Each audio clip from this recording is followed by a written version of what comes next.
The Civil War, 1861 to 1865, conflict between the Northern Union and Southern Confederacy over slavery and states' rights.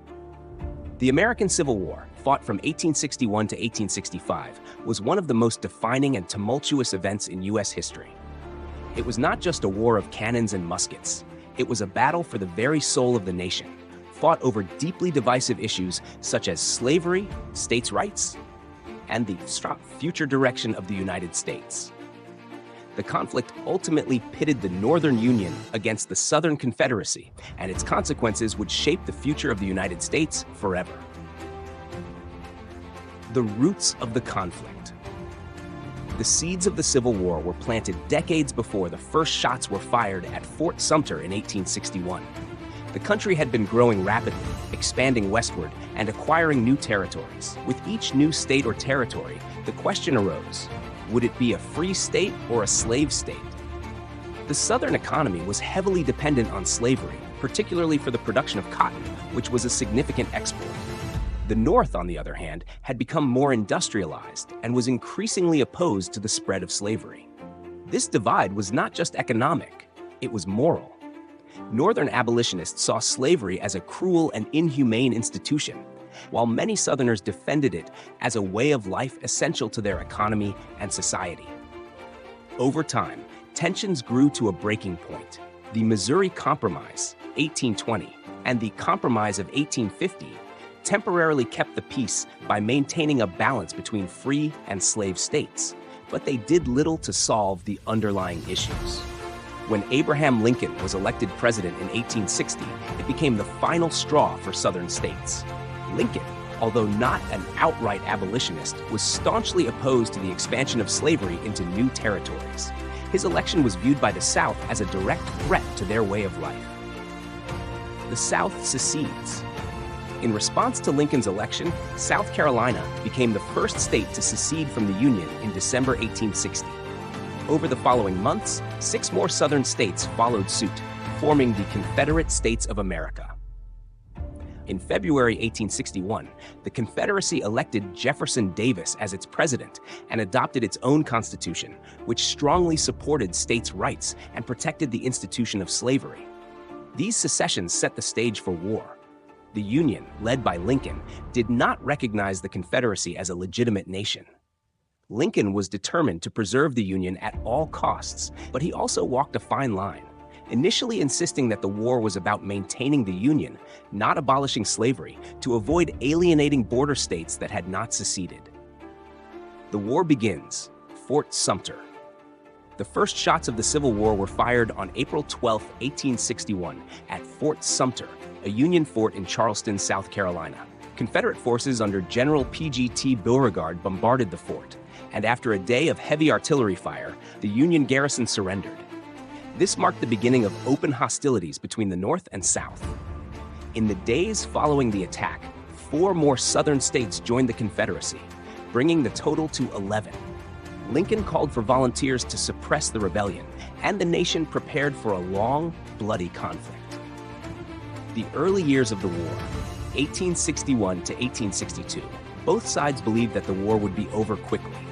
The Union, with its superior industrial base, larger population, and more extensive railway system, was confident in a swift victory.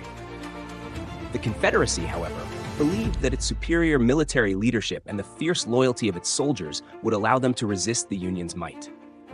The war's first major battle, the First Battle of Bull Run, or First Manassas, in July 1861, shattered any illusions of a quick conflict.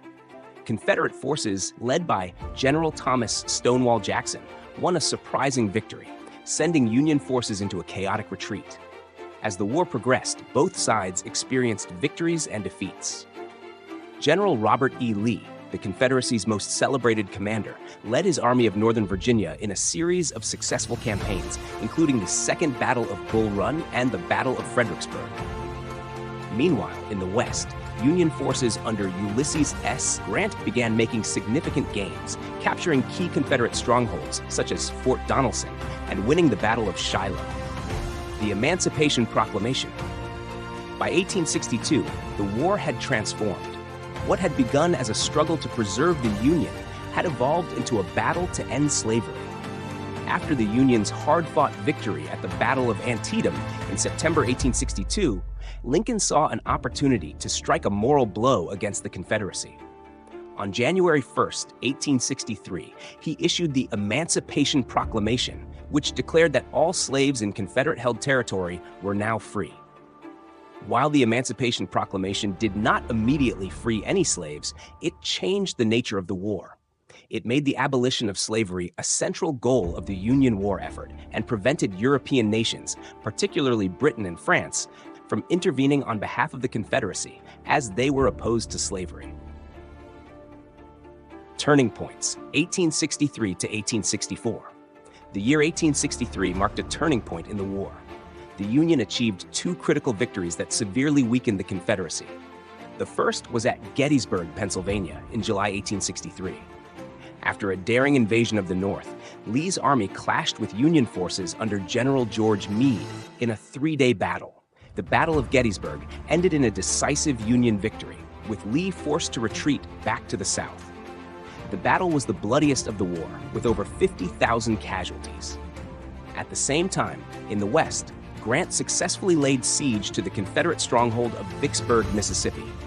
After months of siege, the city surrendered on July 4, 1863, giving the Union control of the Mississippi River and splitting the Confederacy in two. Grant's success in the West earned him command of the entire Union Army in 1864. He launched a relentless campaign against Lee in Virginia, engaging in brutal battles like the Wilderness and Cold Harbor, where casualties were high, but the Union Army continued pressing forward. The war's end, 1865. As Grant hammered away at Lee in the East, General William Tecumseh Sherman led Union forces on a devastating march through the South, capturing Atlanta in September 1864 and then conducting his famous March to the Sea. Sherman's army destroyed railroads, factories, and plantations, crippling the Confederacy's ability to wage war. By early 1865, the Confederacy was on the verge of collapse. Lee's army, depleted and starving, was forced to abandon Richmond, the Confederate capital. On April 9, 1865, Lee surrendered to Grant at Appomattox Courthouse, effectively ending the Civil War. Aftermath and legacy. The Civil War claimed the lives of over 600,000 Americans, more than any other conflict in U.S. history. The Union was preserved, and slavery was officially abolished with the passage of the 13th Amendment in December 1865. However, the war left deep scars on the nation, both physically and emotionally. The South was devastated, its economy in ruins, and it would take years to rebuild. The process of Reconstruction, which followed the war, was a difficult and contentious period, marked by attempts to integrate formerly enslaved people into society and reconcile the divided nation. Despite its cost, the Civil War transformed the United States. It reaffirmed the principle that the country was a single, indivisible nation and set the stage for the civil rights struggles that would follow in the coming decades. The war ended the institution of slavery and began the long, ongoing fight for equality in America. The legacy of the Civil War continues to shape American society and politics to this day. It was a conflict born of division, but it ultimately laid the foundation for a more just and united nation.